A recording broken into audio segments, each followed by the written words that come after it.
sont jeunes médecins, ils terminent leurs études, ce sont les internes, et ce contexte exceptionnel, c'est en quelque sorte leur première expérience professionnelle, et ils sont nombreux dans les hôpitaux en ce moment, en première ligne face au drame, face à la maladie. Nous avons voulu les entendre, paroles d'internes, Aurélia Chopin et Mathieu Benito.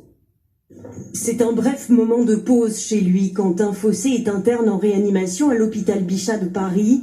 Dans son service, beaucoup de patients atteints de Covid-19 dans un état critique.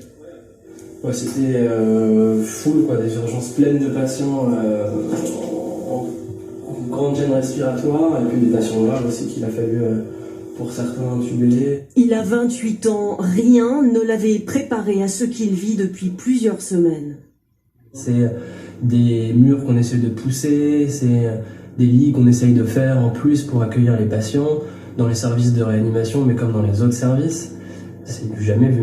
On n'était pas prêt à ça.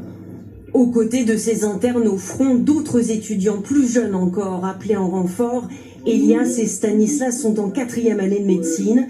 Ils font leur premier pas en réanimation, forcément tendus dans un contexte difficile. On peut faire une bêtise assez rapidement dans ces services très particuliers. Donc on a eu plusieurs formations le premier jour. Après, c'est quasiment que de l'apprentissage sur le tas, en fait, donc avec l'interne, avec le docteur, qui nous forme dans des situations parfois très urgentes. Leur rôle dans ce service dédié au Covid, relever des constantes des patients, les résultats d'examen pour faciliter le travail des médecins. Il faut essayer d'aider comme on peut et avec les missions qu'on nous donne. Donc c'est vrai que c'est ça qui est compliqué, se trouver sa place dans l'équipe. C'est vrai que c'est lourd d'arriver et de voir tout de suite des décès, des choses assez lourdes. L'an prochain, Quentin sera nommé médecin réanimateur. La mort, il y était déjà confronté, mais jamais dans une telle proportion.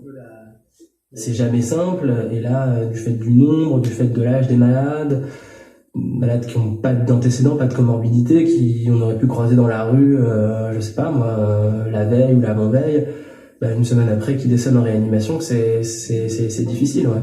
Un rythme infernal, 6 jours sur 7, 1 à 2 gardes de nuit par semaine et une épidémie qui ne cesse de s'aggraver.